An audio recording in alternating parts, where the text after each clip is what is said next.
Automotive Book Club Live. We made it. Yes, we did.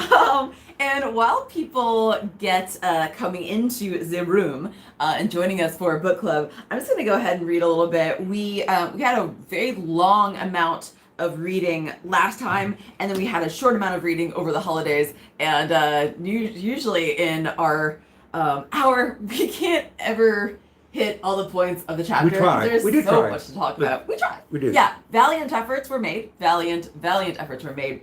I'm going to start reading on page 103 just to sort of set the room. Until people get into Dave Johnson. Merry Christmas. Happy New Year. Hurt in 11. We knew you was going to be here. So this and was he's just. speaking Spanish. He says, hola. Hola, a todos mis amigos. By the end of 47, I've built a small garage on, or I guess in, the Halifax River. The last piece of property on the north side of Daytona Beach, 957 North Beach Street, Daytona Beach, Florida, 32117. I like her, she gives his address right there.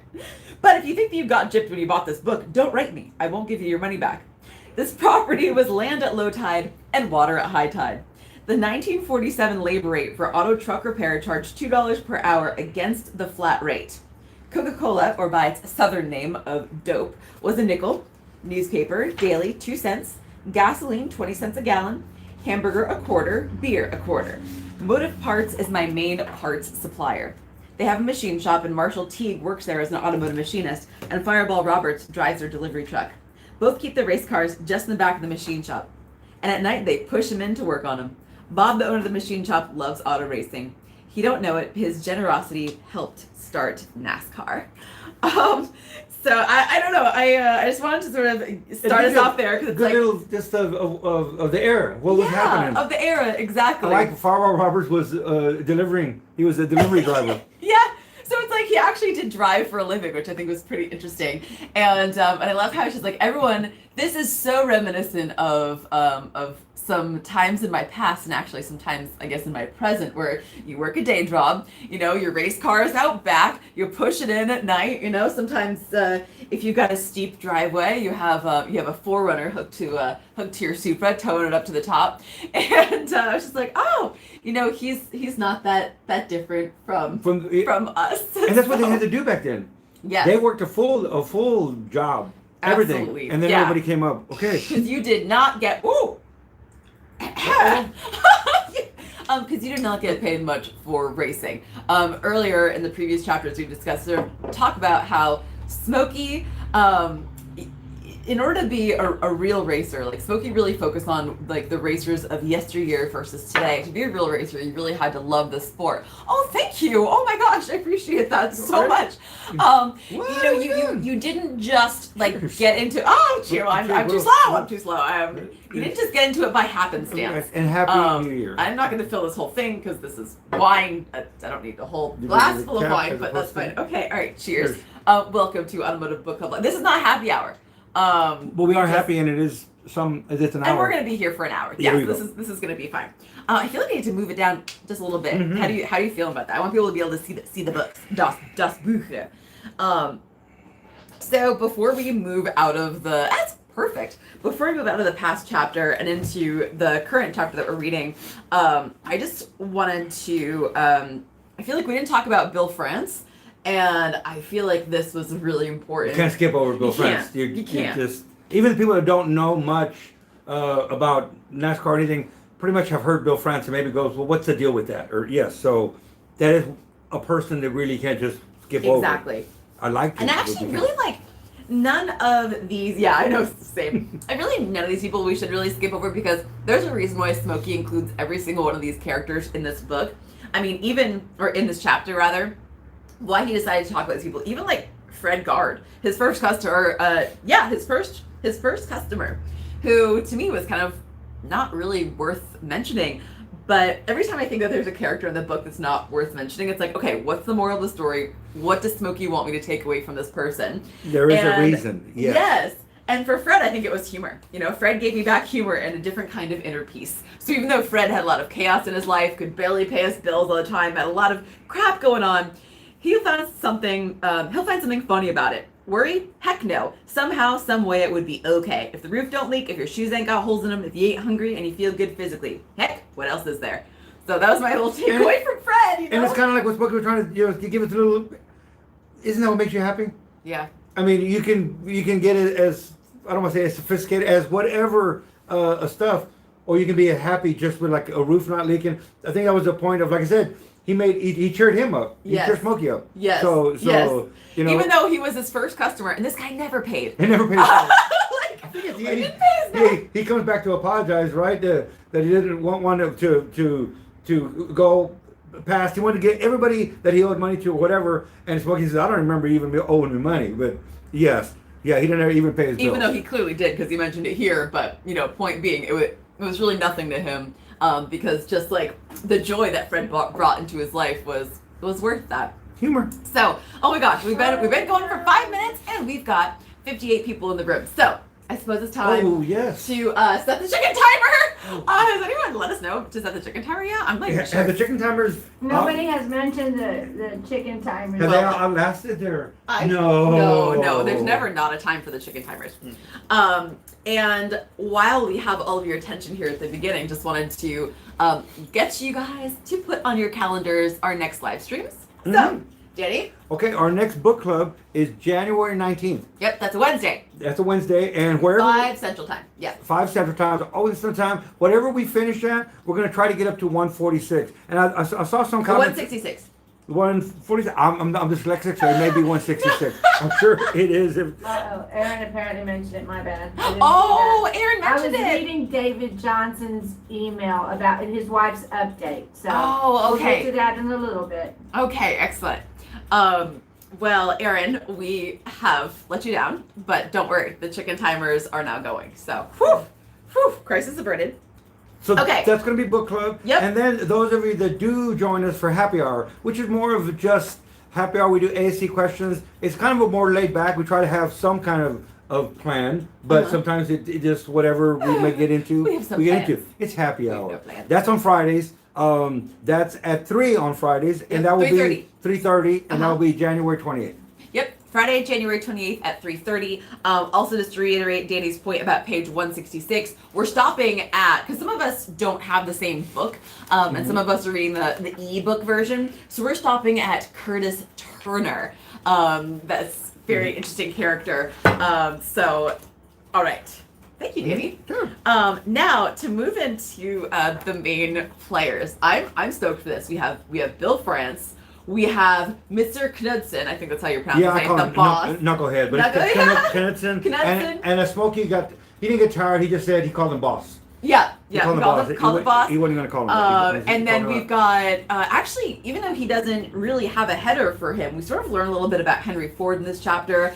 And my personal favorite, John DeLorean. We talk about DeLorean, so. And we're starting off right at Ralph Johnson, which is right where we're supposed to have started. That was for the last time. Yes, yeah, we're going backwards a little bit. Well, because of Bill France, we need to cover Bill France.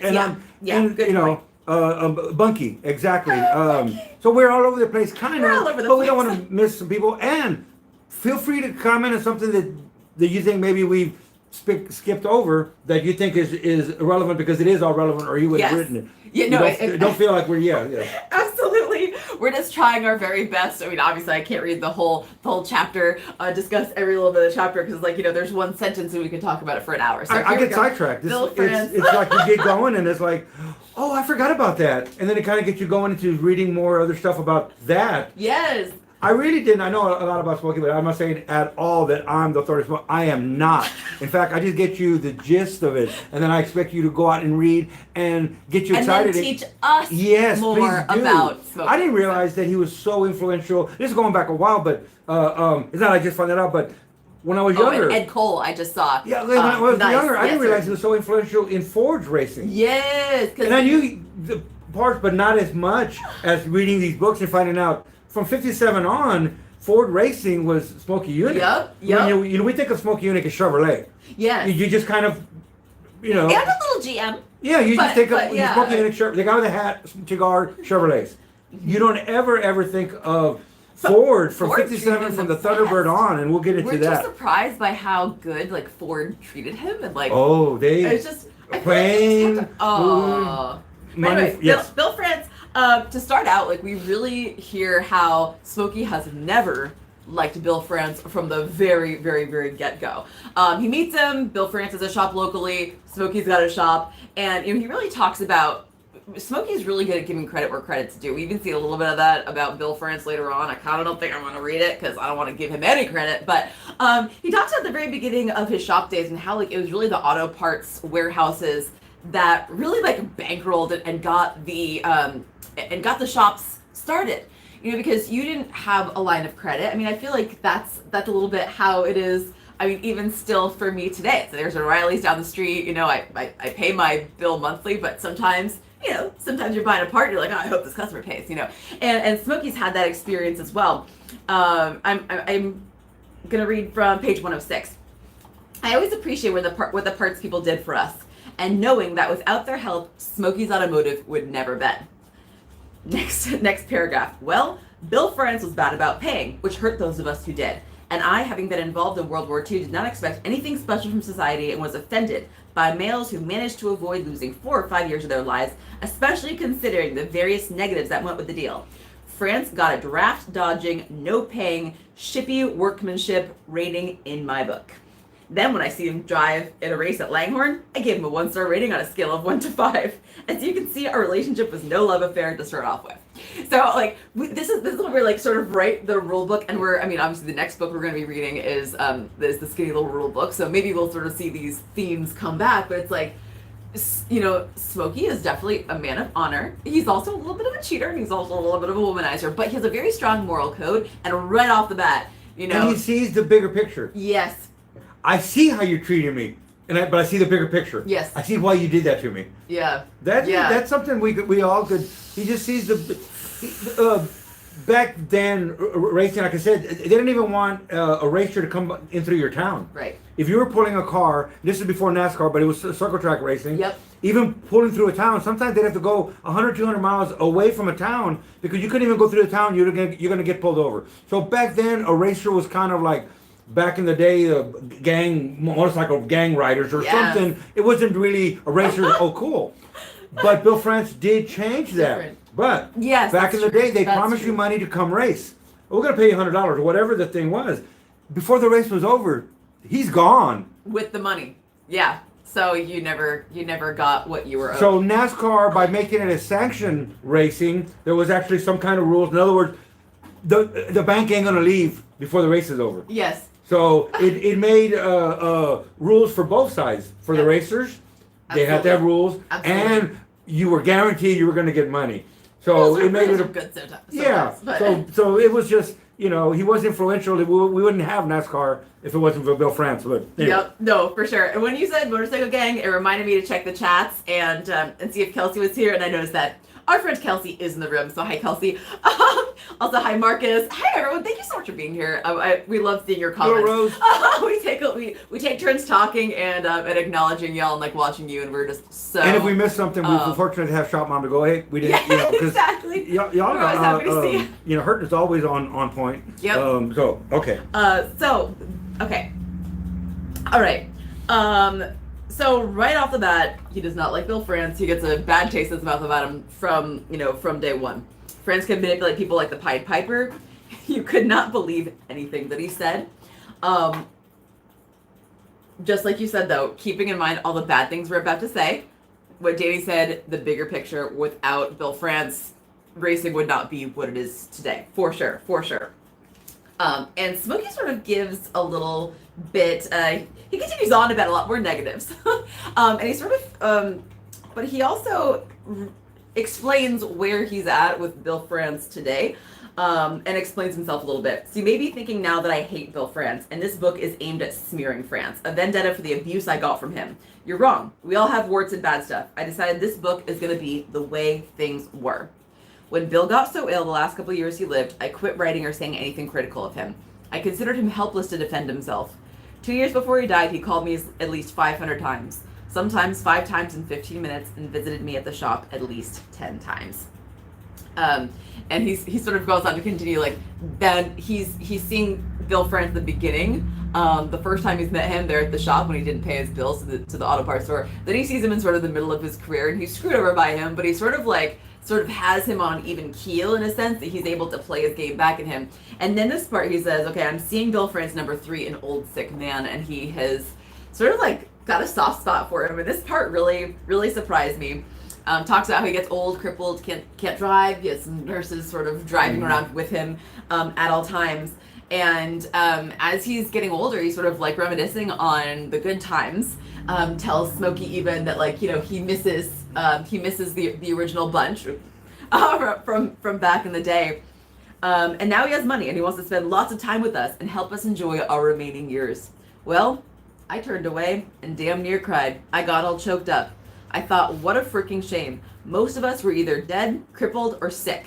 And as a rule, very poorly equipped financially in our medically much more expensive years. And here, Bill's got the world by the bass financially, but he's out of time. But something inside his brain made him aware of yesterday. In a way, I guess that bothered him, and he aimed to remedy it. And Smokie gave him that. Yes. He gave him he could have been bitter. Yeah. He could have just said, no, I turned my, a lot of us will, I'm done with you. Yep. I'm done. Yep.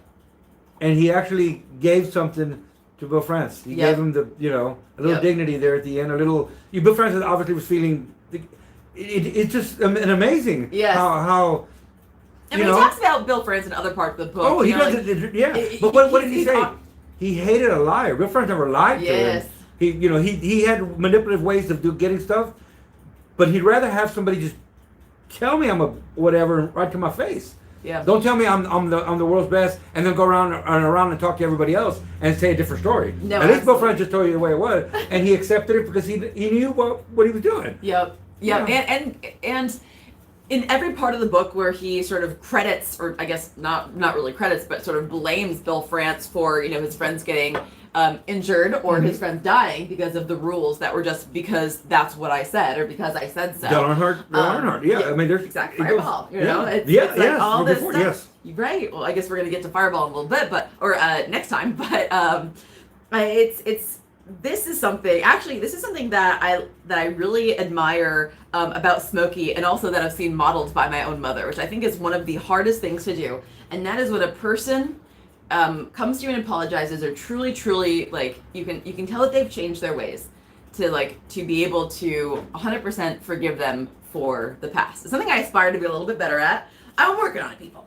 I've gotten better as I've gotten older, but it's a rare thing to be able to put all the bad history that you have with someone aside, and to be able to truly, because when someone comes in and apologizes or something, normally what you want to do is you want to just dissect it in front of them. Yeah. And you see how this is why you did it. As you know, it does take a bigger person. It does take someone who sees the bigger picture.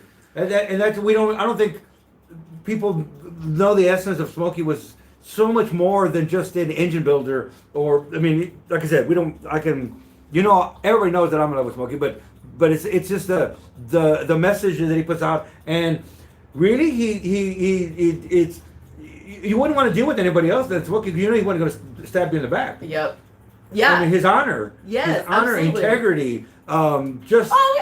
We've seen it. We've seen it. He started out black and white. Yeah. Remember the first book? Everything was black and white. Yeah. Everything was black and white. And at the beginning of this chapter, the first time when he was a kid and he saw the guy that he knew didn't smoke cigarettes, but then he saw him in a cigarette commercial, right? And he was like, "Oh, you are no longer a hero of mine." He was so angry at the world. And as much as he don't talk about his dad and everything he did, and he still drops the seed of his dad making him give back the money or the gift that he got from selling all those books, but he bought them himself.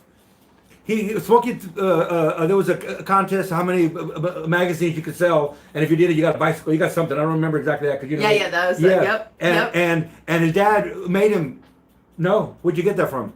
Oh, because I sold the most magazines. You didn't. It was him right, and you made him give it back. So as much as he has to say bad about his dad, yet he had to put that in there that they were from a different time. Definitely. They raised kids and they worked on the farm. Definitely. I want to point out what Hurton said, because I really like this. He said, "Forgiving makes you vulnerable, and being vulnerable is not easy." And that's what an interesting thing to say, because as we sort of move on to the next chapter, okay. But can I just interject? Yes, This of is course. something you and I have spoken about. Oh, yes. Forgiveness isn't about somebody else. It's about being whole within yourself. Right. We do it so that we are healthy. Right. Not because of any, if we actually deserve to be forgiven, none of us would ever be forgiven. Man, isn't that the truth? It's just let go. Especially through like the chapter that we read for since our last live stream. Smokie has a lot of reasons to be bitter in terms of how people have treated him, corporations have treated him, and not just money. Millions taken from him. Millions really finagled from him. Yes. And he's not naive. He's not naive. No, he's not. But it does this makes me want to jump into the chapter about Mr. Knudsen so badly. Maybe we'll jump into the chapter about Mr. Knudsen. We've of course Marshall Teague is really important. However, in this chapter he doesn't really talk much about Marshall Teague. Just like sort of how he gets together with them, talks about Hudson, talks about the Hudson dying out. We got Pat Purcell, we got Red Vogt, which is really interesting. I always Red Vogt, his favorite engine was a flathead V8 Ford. So I was like, actually there's something that I wanted to touch on with Red, just because I love this part. I just want to read this. Red was the grandfather of every stock car engine builder that there ever will be. Red-headed, freckle-faced, burr haircut, coffin, nail, puffin, 18-hour-a-day, 7-day-a-week working robot. He was the Christopher Columbus of discovery regarding turning a sow's ear stock car engine into a silk purse. If he hadn't already had a nickname, I'd have called him either Merlin or Magic. In the beginning, all of us run for second unless his car either failed or crashed. He was 15 years older than me. Heck, he was a pit crew at Indy in the late 20s. His favorite engine was a flathead V8 Ford, which was stock car racing's foundation. This part's a little sad. The world kind of caught up to Red Vogt. I'm skipping ahead quite a bit here. There's a whole bunch of stories in here that just, if you are not actually reading the book from Book Club, you are missing out, people. The world's kind of caught up to Red Vogt about 1951 or 52. He was operating on a very low budget, and there was some dealer and accessory manufacturing money out there in this time frame. His star started to fade by 1958. Red was socially classed as a has-been, all because he couldn't handle the bullshipping and political bass-kissing. He was a very simple man whose handshake was as good as a 40-page contract. Simple fact was, Red refused to, or couldn't accept, the new world we got flung into. So he lived out his working life doing what he enjoyed. Some racing, some passenger car repairs. By 1970, racing had forgotten him. It's 1998 now, and people are brushing off the cobwebs and dirt of the years and are starting to discover and honor this deserving racer. Makes me kind of sad. I kind of feel like a kinship towards him. I have a hard time accepting this new world as well, and I'm like, I wonder what's gonna happen to me. Am I just gonna be like a weirdo, wrenching out of my garage for the rest of my life? Probably. So, but I don't know. Like there was like a sadness that I felt, and it sort of brought me back to that time. And he wants to make sure that he touches the people that were influential. And you think, well, if they're influential in Smokie's life, but I had never. Once you read this, it gets you into, okay, I'm gonna go get the Google machine, and I'm gonna go read on this person, I'm gonna go read on that person, and sure enough, there's a reason, there's a reason that he wants to touch. I don't know how he remembers everybody's name. I can barely remember everyone's name, and I just skimmed to make sure that I've got all the talking points I want to go over 10 minutes before he started, and I still can't remember everything. So I can't remember what I had for breakfast. You didn't have breakfast. Black coffee. 2 cups of black coffee every day. All right. So water first. No, I did not have water first. I had You're black supposed coffee. to have, before you have anything else, every day, glass of water, please, people. I'm a failure. I have two black coffees every day. How did you make your coffee? Brandon made it. Water. Oh. Exactly. Don't let y'all. Mostly water. Okay, Danny, don't be a smart. Don't be a smart. Ed Cole. I was gonna skip over Ed Cole, but actually we can't skip over Ed Cole because Hurton called us out and was like, Ed Cole. I'm like, you're right. Okay, you're right. We'll let Hurton take over for just a little bit. Will I have a beer? No, all music goes. If we don't. And it's true. You just, who do you skip over? Who do you not? We didn't talk about John DeLorean. No, we haven't gotten there yet. I know, and that was last week. We can't not talk about John DeLorean. Exactly. He's my favorite. Okay, So in the spring of '54, Ed Cole. Yeah, go ahead. Yeah, he was a self-taught engineer, which I thought was remarkable. I feel like nowadays you can't really get a job in any of the big automotive manufacturing firms without having a degree in engineering and like actually having gone to school and proven it. And I just love how so many people from this era didn't go to school at all, are self-taught, are like farm boys, you know, and have somehow made it to the top of these massive corporations. And Ed Cole was a really interesting character, I think. One of my favorite anecdotes from the Ed Cole chapter, which I didn't brush up on because I was like, I'm gonna skip that, was how he was able to sort of just talk to anyone and meet them where they were, and always gave people the time of day. I remember there was one time where he and Smokie were walking through the hallway, and a janitor stopped to give Ed Cole like some feedback on a car, and he just stood there and listened and like acknowledged him and validated him, and then they sort of moved on. And, you know, and later, like, Smokie was like, well, why'd you give him the time? And of course, that idea from the janitor wasn't worth a ship. You know, it was a total waste of his time to do that. However, the idea was not good. As we moved on, I asked him, how come you listen to that deal? He said, Smokie, you never can tell. Might have been a good idea. And it was like, you know, Ed sort of like, he said, like, sort of caught his ego off guard, made him feel very comfortable, and sort of like brought out the best in everybody, was like a natural leader. He had a way of making you feel ashamed of like making a mistake without like calling you any names, without a word of criticism, though he sort of held everyone in his inner circle to a high standard, a natural leader, and also very good at saying thank you. So, you know, we see the things that Smokie likes to acknowledge about people's characters. I love that. You know, the difference between Ed Cole and Bill France in these two chapters are just amazing. I like what he says about Ed Cole. That he ate at his house with them, he talked with them, drank with them, whatever. But Ed Cole was the real example of the American way. The American, throwing my cork. It must be time. Yes. As was the American way. Oh, I love that. Just you know. And one thing I didn't realize is that Ed Cole was he was credited for, was it say like the father or the grandfather or something like that of the small block Chevy or the 55 Chevy, which had the small block in it, which is like, I mean, that's an iconic engine. Oh my God. So the next iconic engine after the flathead. Yep. Let's see. What else do I want to say about Ed? Gosh, I don't know. What more should I say about Ed Cole? There is like, actually, you know what? I know what I'm going to say about Ed Cole, because we always try to, like, every time that there's a person that he talks about, I try to pick out the take home message. So in this case, I'll read what I thought was the take home message. My personal gain from Ed Cole was a lot of engineering knowledge, but most important help or lesson I received was all humans are about equal, and we have about the same opportunity to attain whatever goal we set for ourselves if we work at it and have the wisdom to target a goal we have the special talent for. I don't think Mark McGuire is ever going to win Indy, and I doubt Jeff Gordon will ever hit 70 homers in the big leagues. Get it?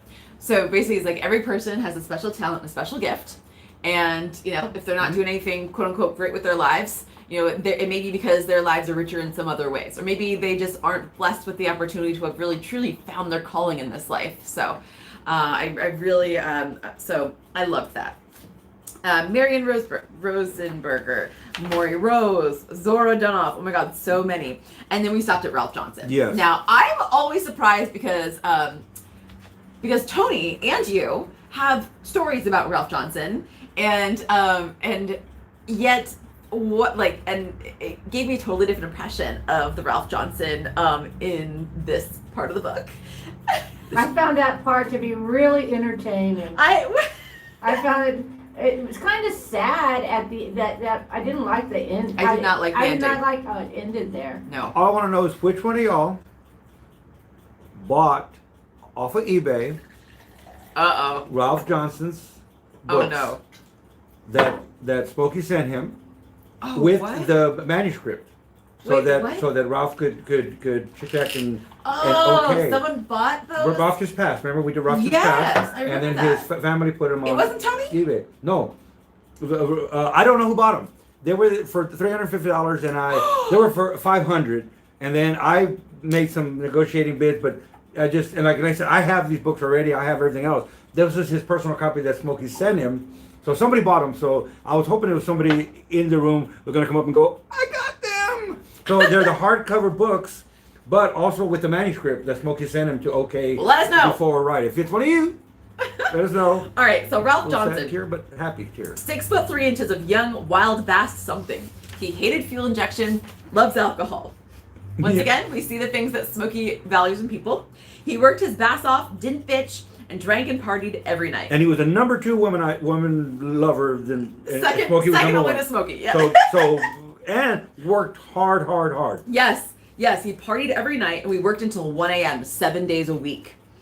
Oh my God. I'd get 3 or 4 hours of sleep and was hurting. Sure, sometimes I'd find him face down on the injector table asleep, but as a rule, he could handle it. So he, perfect racer by all the rules that we've read from the past Smokie books. So the GM sent him when they sent the fuel injection over to Smokie. Yes. We want you to help. They already developed it. And that's generally what happened. It's not like Smokie invented the fuel injection. That wasn't it. But it didn't work. So they sent it to Smokie and did a contract, which included putting a fence around Smokie's shop. Yeah. Security guards. Yeah. And we're going to send you an engineer. So GM, Ralph Johnson starts off at GM, and he actually went to, I think, GMI or whatever. And as a young kid, he worked in the dyno room, dynoing engines and developing engines. Or not developing, he's just a dyno guy, whatever. But he's actually a fuel guru. So they sent Ralph Johnson down, and that's his first meeting with Smokie on this fuel injection. And I can tell you little insights of just stories that aren't in the book kind of a little bit. It worked on a stand, but it never worked in a car. But it worked in the stand, and it just it didn't cross over. Smokie didn't like anything that added expense and trouble. When he wanted simple, no problem. That's why he wanted to bring all the that fuel injection engine back to. Yeah, He wanted to bring the push rod engine back to Indy. It was like. Well, he took it for the first one to take a push rod engine. Only one to take a push rod engine and win. Not set the goal. In 1960, he won with a small block Chevy. Who takes a small block Chevy to Indy and won Indianapolis? Anyway, that's 1960. But there's what I was going with the fuel injection. Yeah. What actually happened? They couldn't figure out why it didn't work on a car, but it worked on the dyno. It worked on the stand. Smokie's pretty cool. He's the kind of guy that puts himself in the car. So him and Ralph actually got in the car. That's right. And they cut a hole in the firewall. So with some screws that they could take off and get into the engine compartment, whatever. So as they were driving in Daytona Beach, in one of the streets, Daytona, they pulled that off, and it hits them and almost puts them in the back seat.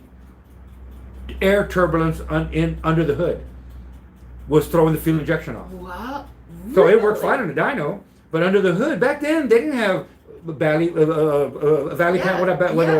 the pans in the bottom. Yeah. They didn't have they had fender, but they didn't care about aerodynamics. Air just went wherever. So hauling butt in this car, 57 Chevy, the air turbulence under the hood just was actually sucking air out of the fuel injection, so the fuel injection couldn't control itself. That's so cool. Yeah. And then he said, we got the fix for it. We got to fix that aerodynamics underneath the hood, or aerodynamics under the hood of a car. And that's why Smokie just said it's done.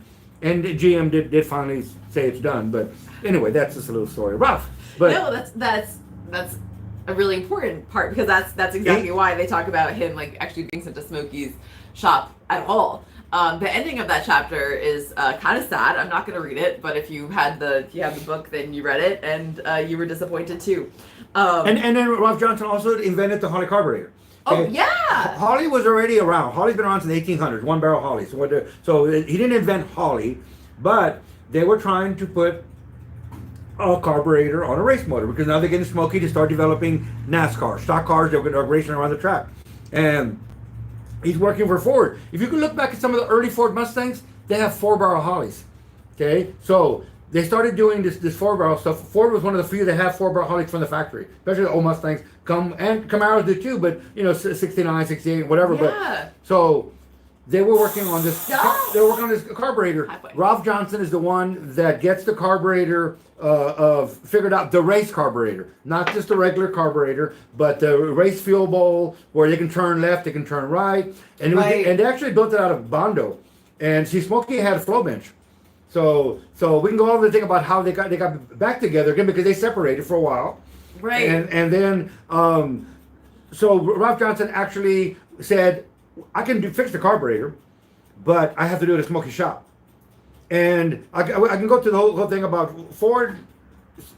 Ralph Johnson was working for Ford. It says in the book that after Chevrolet, Ralph Johnson had a problem with authority, or kind of a little bit, and his drinking and womanizing. So he didn't last very long at many places.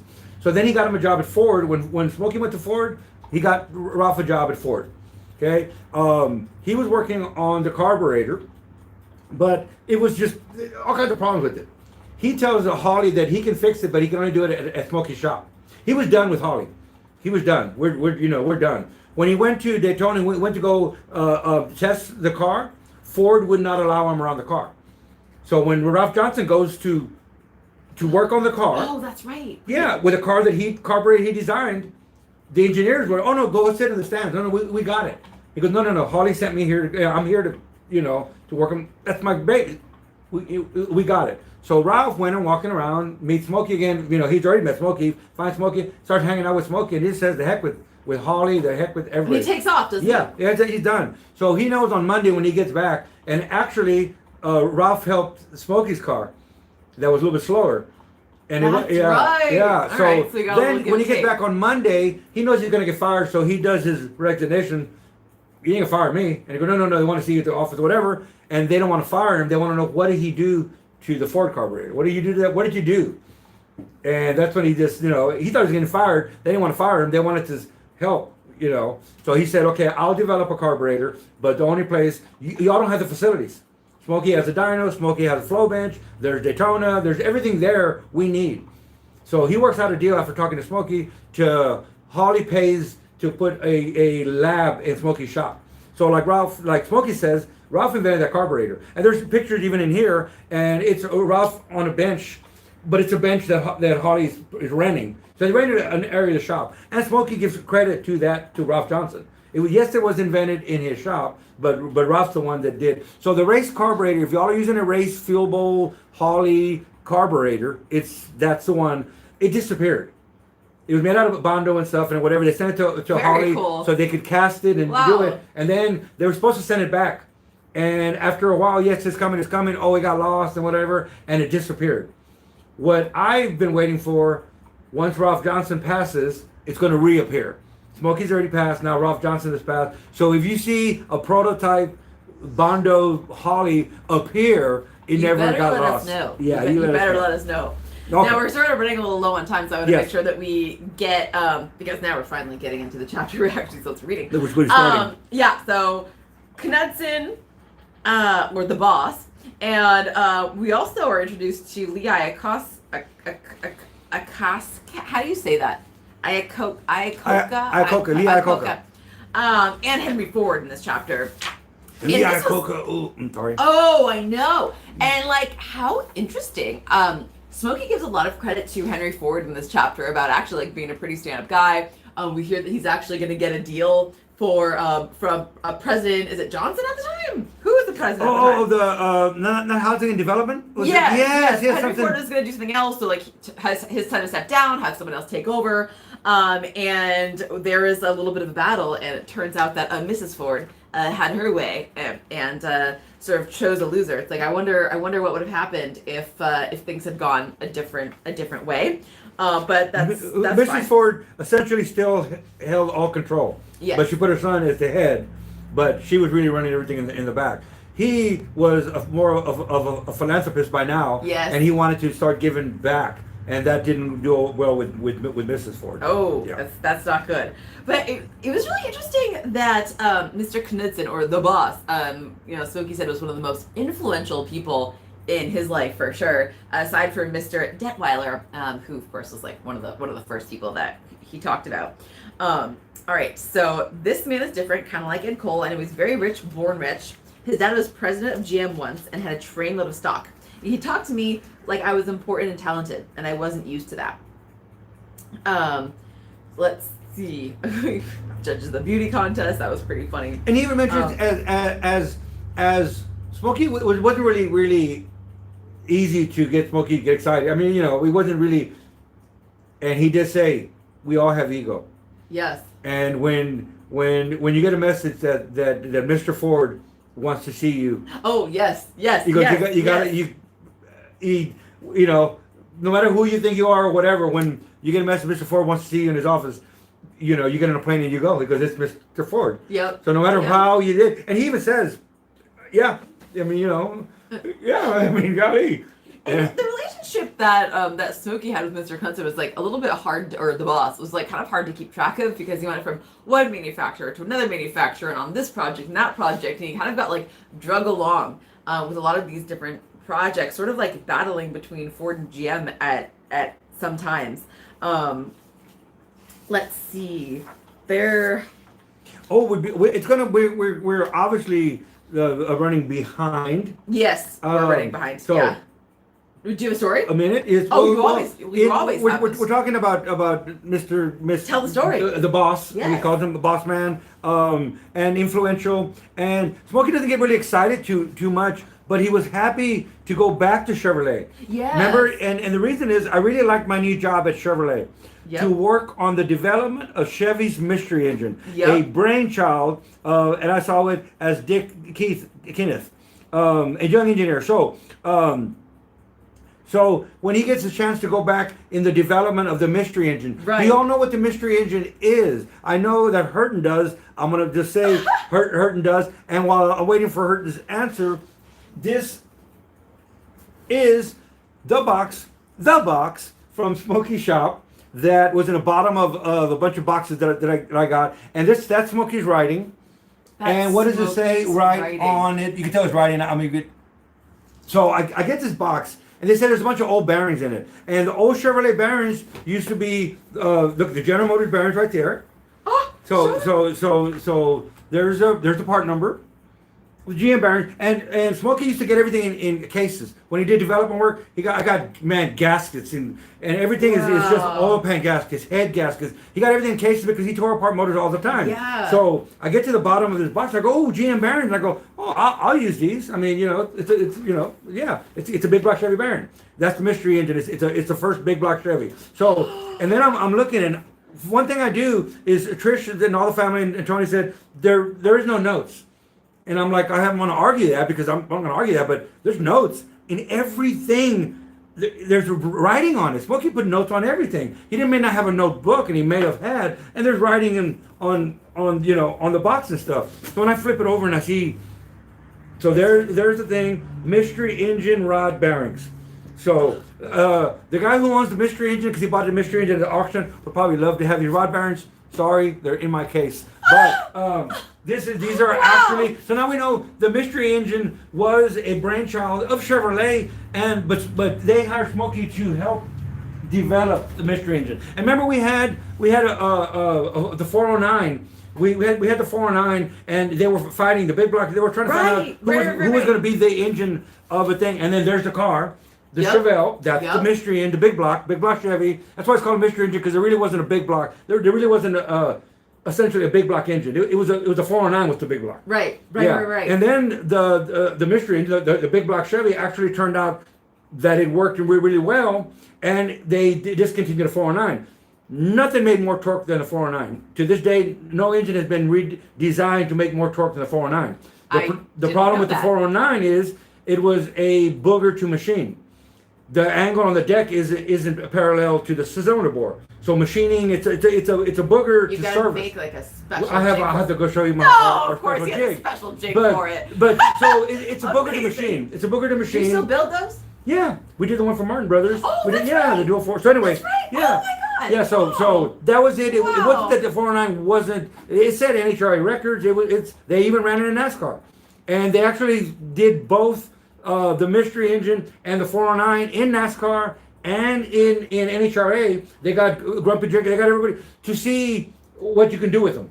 And they set records for the 409. I mean, it's a bad dude. But the one that won was the big block Chevy. So anyway. Wow. Oh my gosh. I love never feel bad interjecting with a story. Like that's the whole point of this. Because people want to read the book. They could just like read the book, and then I can, I don't have to waste my time reading it. But I want to include everybody. But so people are actually interested, but like no one's going to be able to get that like personal anecdote right there. Like that's pretty cool. And it's hard for me to like, the way that Smokie tells the stories, I couldn't have necessarily like put all that together. I didn't. I mean, maybe we learn that later on in the book, but I did not know that the mystery engine. Oh yeah, the battle of the because he puts everything. You would think, can't you just do one chapter and just talk about the mystery engine? And you really no. It's that's like, not the way Smokie writes. No, he wants you to read. It's like it's almost. I don't want to hear from everybody. It's almost like the Bible. There's mixed messages. There's so much. You got to interpret it. You got to interpret it. You got to read it. Every time you read it, you kind of interpret it a little more insight. Yeah. Because the more you start learning about how Smokie thinks, now when you go read a chapter before, you're like, that's what he meant by that. Yeah. And that's why it sounded so weird when he wrote that. And yet he's giving you insight on another. So like, look at my notes on every single page. Like, you can tell how many times I've read this by the color. Because I only read with like one highlighter color, and then I'll lose one or break it, or it runs every time out. you read it, it just takes you to a different level of appreciation. If nothing else, just appreciation for the man, but appreciation for mankind. Yes. I mean, for forgiveness and love, and I mean, anyway. Okay, so he's working at this new job at Chevy, and then around 67, Mr. Knudsen, or the boss, moves up in GM. He's in charge over there about everything except for North America, and I think is this when he starts? Is this when he starts like sort of battling out Ed Cole? I think. Smokie used to work at Ford at this point. They treated him really, really well, so he's sort of in this place right now of like, do I work for Chevy? Do I work for GM? Do I work for Ford? And he's sort of just like following Mr. K, his homeboy, a little bit. We also get introduced to Lee. I had someone explain to Iacocca.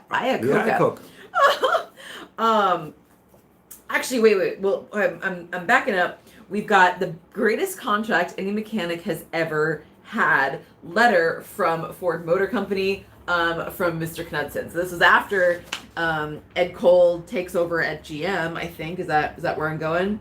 And then Mr. Knudsen goes to Ford and he says, Smokie, come with me over here. And Smokie's like, oh, I remember that deal from Ford. Like, Ford treated me really good. So he gave me the greatest contract any mechanic ever had back then. It's a 5-year uncancelable contract giving me the right to race any kind of race car, any place in the world at Ford's expense. My shop and myself will work for full-time on Ford engines and vehicle development. The pay is $500,000 a year for me and the shop. Any further needs, manpower, tools, building or equipment, all operating costs, Ford pays. So he's like, all right. So, right here we see Mr. Knudsen is sort of like taking him under his wing, like bringing him along for the ride and getting him some good deals. And actually, for the first time ever, really like getting him paid what he's worth. I mean, for the first time, actually, he got trucks to pull the vehicles. Yes. They gave him carte blanche. They said, go to the Cleveland plant, and he told the who's ever in charge there, give him a tour. Any door he wants to walk in behind, you open that door for him. Anything he wants to see, anything that we can help develop, he gave him carte. So he told that plant, you just do it. Whatever he wants, open every door, everything, anything he wants, And then back then. Wait, but then what happens? Oh, what afterwards? Well, he gets back. He's all stoked, and he's like, "Well, my contract with GM has run out. In fact, it was over 60 days ago, and no one's renewed my contract." Mm-hmm. So he calls his contact at GM and is like, "Hey, sorry, deal's off." And who is it that he called? It's Pete. Glad you called. Our engineering budget at Chevy has been cut. I'm gonna have to cut you $2,000 a year, but we'll make it up to you later. I tell him the Ford deal. He says, "Congratulations at the money. Let's see if they've got room for me too. Hate to see you go, but." Next morning, Pete calls him. And he says, "Smoke, we ain't gonna let them sons of ships steal you away. We can't give you a 5-year deal, but you get a job with us for life. That will pay you $585,000 a year." Now, this is when he gets freaking pissed at them because he realizes that there is nothing that changed his value between 90 days ago and today, except for the fact that someone else was willing to pay him more. And he gets so mad. He's like, what did I do? What did I do in the last 2 days to gain a salary of $573,000 over my base pay last year? Or have you guys been screwing me for 10 to 15 years? Right? Yep. And what does he do? Yep. He cancels the Ford deal, pisses off the boss, and he goes back to work for GM. Why? I don't know. Smokie makes a ton of interesting life decisions. I don't know what I would be able to do if I was in his place. I would have gone with Ford and Mr. K. I would have been like, the boss is my homie. This job is good. They've never devalued me. In fact, they're offering me a great deal. Why did he do that? Like, what? And he went back and forth. He did. He went back and forth because when there was a deal with Pontiac. He had already been out. He had already been done, and Pontiac wanted him to build, one more car. They had the new car, the Le Mans, I think is what it was, and they wanted him to do this new car because they wanted to debut. But the way you debut it is you win a NASCAR race, and that's how you sell cars. So he was out, done. They begged him. They sent people down there. He said no. Finally, he says, one race, one car, one race, done deal, this much. They finally go back, they talk to GM, they said, okay, you get it. Okay, they send him the car, a brand new car.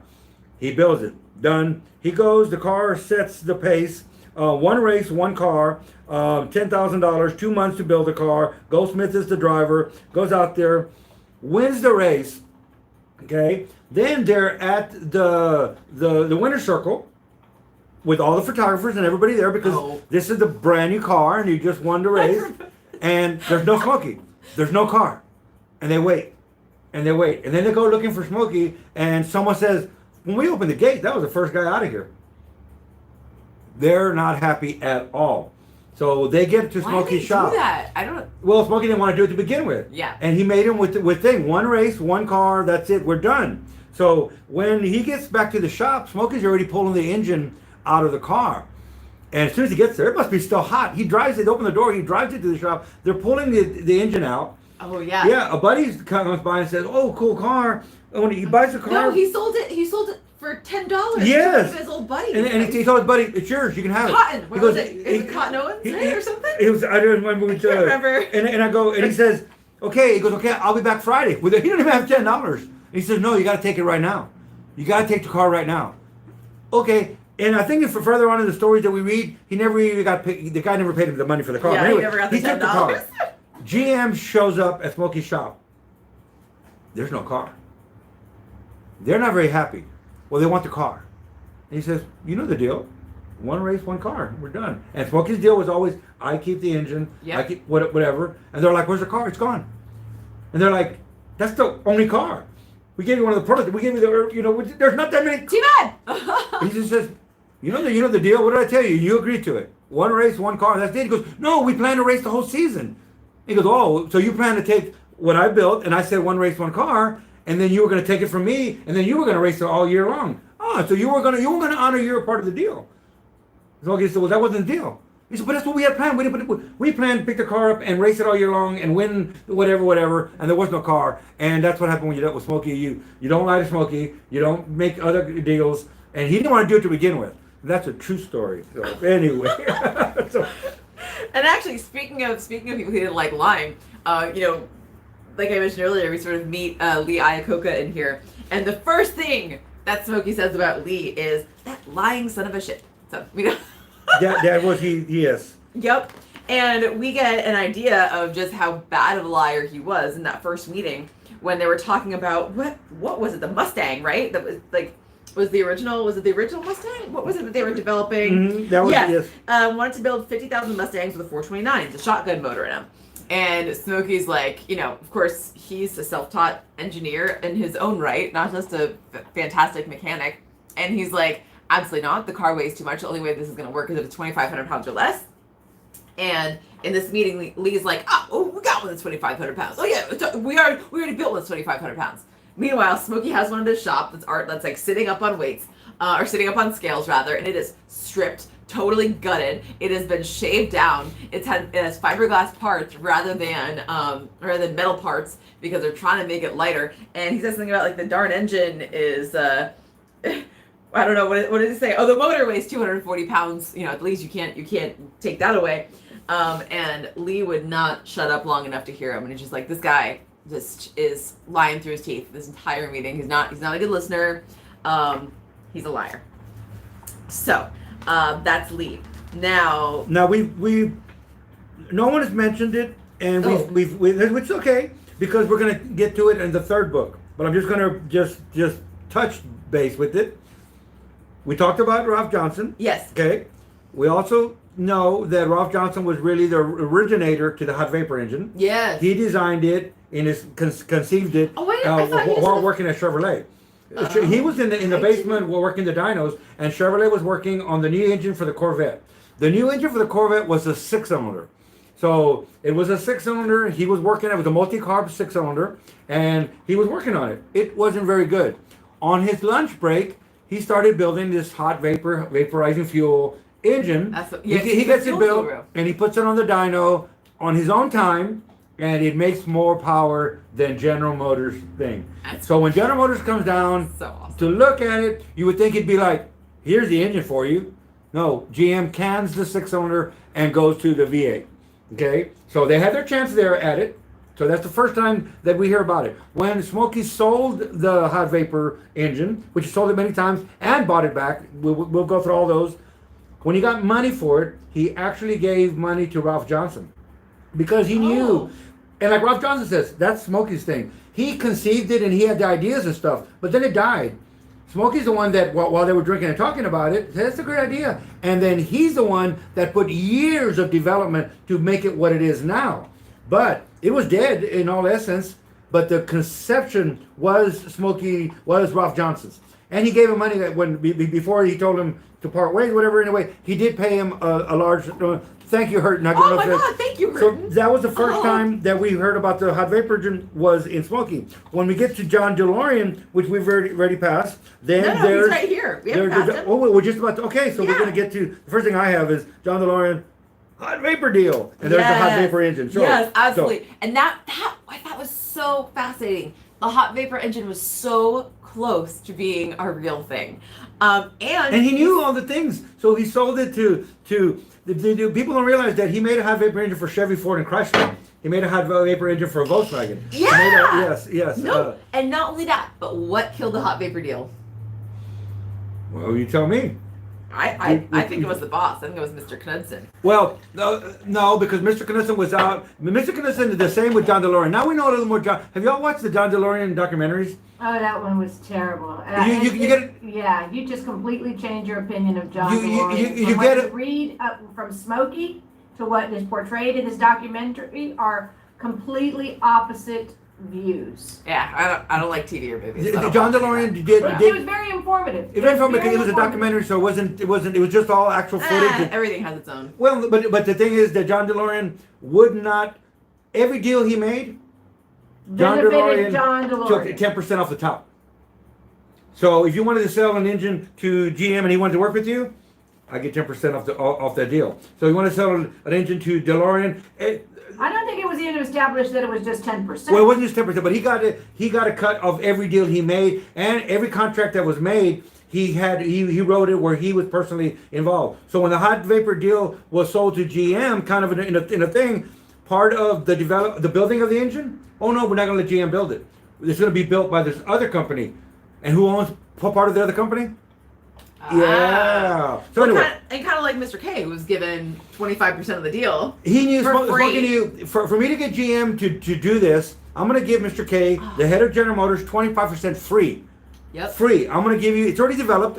You're not putting money to develop an engine. There it is. It's running. Yep. And in fact, they came to Smokie to help him because they had a development card that didn't work. And Smokie says, "I have a 3-cylinder Buick." Right there, that you can put in the car and take to Autorama right now. So there's the 3-cylinder Buick that saved GM from the Detroit Auto Show, whatever. When the car that they had, they were doing a diesel, and they talked to Smokie, and he said, "It ain't gonna work. It ain't gonna work. It ain't work." They spent a year and all this money. Wait, did they do they can't. Was there a hot vapor diesel that he was working on? No, the GM was already working on a diesel engine for this Buick. Right. And Smokie said, "It ain't gonna work. It ain't gonna work." He looked at it. He checked. It ain't gonna work. It's stupid. It's done. Will you work with us for it? He said, "No. So they went ahead and invested money in a year doing it. Well, here it is, a month or so before this big show, and the new car was going to debut, and the engine crashed. It doesn't work. So they come to Smokie, help. Fix this motor so we can show it off at the Detroit Autorama, whatever it was. And Smokie said, "No, it's junk. It can't be fixed. And there's no way we can do it in 2 months. But I have a 3-cylinder Buick that is ready. There it is, right there on the dyno, ready to go. We put that in your car, and you can do it." So he saved the day, and that was it. But everybody had ulterior. We don't really know, except the more stuff that you read. we don't really know because it's proven that it's not a fact that it doesn't work. We actually have acquired the General Motors lab testing of it, the Southwest Research lab testing of it. All these different lab testing of this engine. McLaren Engines actually tested it for GM once after Smokie did it. They hired McLaren Engines to, you test it. All the different people that tested it, and the reports are all, it works. Not only does it work, it gets emissions, without a catalytic converter. And the actually one that was going to be, it's going to have a catalytic converter, but it could actually pass emissions without a catalytic converter. It burns clean. Yeah. So there was a lot of different reasons we don't know, but he built one for Chevy that didn't work. Then when he talks to DeLorean, hey, let's put a hot vapor engine in the DeLorean. Yes. And DeLorean is all in on it. And we'll start a new company. And we'll start a new company, and we'll make the motors. And I think it's weird, the royalties of how much per engine he's going to get and all this stuff. Smokie doesn't care. He just wants this thing built. Wants this thing built. They're about to sign these contracts, and then John DeLorean finds out that Knucklehead has 20% of it. Well, Knucklehead. No, it wasn't DeLorean. It was someone else that found out. Let's see. Shoot. Who was it? Just before the boss ripped the contract. I mean, I guess it doesn't matter, but it was someone. It was someone else. So they find out that Knucklehead has 20% of it. Knucklehead fired him. And he had, so they weren't, because I ain't working with Knudsen. I'm not working with Knudsen. If he's got anything. Yeah, because he fired, whoever it was, he fired him. Yeah, I thought it was DeLorean, because this is on the, okay. So anyway, he goes, if he has anything to do with it, I'm out. Done, we're out. So now Smokie has to go to Knucklehead and say, I need my 20% back. And Knucklehead said, that's got to be worth. How much was it worth? I don't remember the numbers. I'm bad with numbers. Do you remember? He said $5 million in order to get to 25% back. Yeah. So Smokie had to buy 20% back that he gave him for free. And then you weren't going to do nothing with it.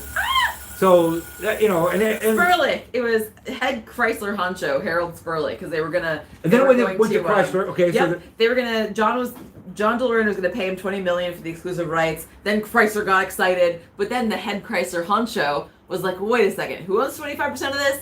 That guy? He fired me from Ford. Heck no! The only way that I'm working with y'all is if he's out of the deal." And then that's when he was like, "Yeah." And Smokie paid it. He paid to get this done, and then it was going to be a Chrysler. It was going to be We've seen the Daytona, the Dodge Daytona. Right? Yeah. The black and gold Daytona? Yeah. Well, that was supposed to be the hot vapor Daytona. Oh, I didn't know that. Yeah, and then all of a sudden, the light turns on, the switch comes up, and the music stops, the Smokie ain't got a seat to sit in, and guess who it is? Lee Iacocca. Is head of Chrysler. And he cuts Smokie off, and he puts in a 4-cylinder turbo motor in it instead of the 4-cylinder hot vapor engine. That's the engine that we have that was in the Plymouth Horizon. Okay, so let's answer B. Odom, who says the way I hear the story is that the NOx were too high for the hot vapor engine, Danny. Yes, and here's the thing with NOx. Everybody assumes, and all the engineers assume that once the temperature gets so hot, the NOx goes up with it. Right. In current papers, there are some current papers, if you go read some SAE papers on NOx. That's what ASE says, by the way. We do our ASE test questions, they say with heat. Well, I'm talking we're starting. There's always exceptions. You got to learn ASE stuff. We're starting to realize. Yeah. Yes, except at a certain threshold, the NOx starts going back down.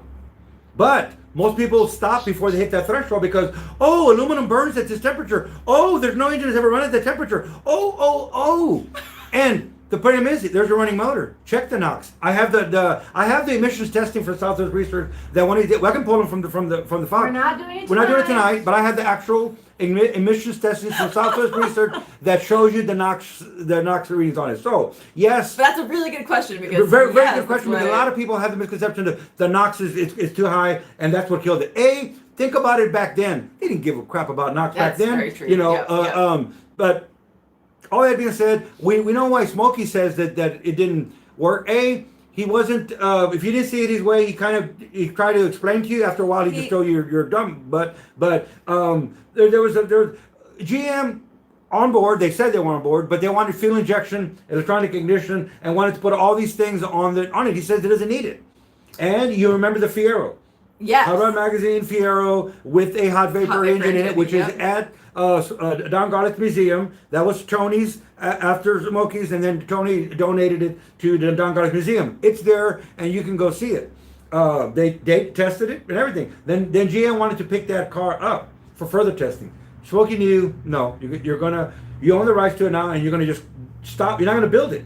Yeah. So he pulled the engine out, and the car was crushed, and that actual engine is the one in the Dungarlith Museum. Okay. No. No, but still, like, I feel like the only thing that killed the hot vapor engine were people, Knudsen, DeLorean, and bureaucracy. Because there were a lot of people interested at the time. It was a good engine. Like, there's no reason why it could not have been.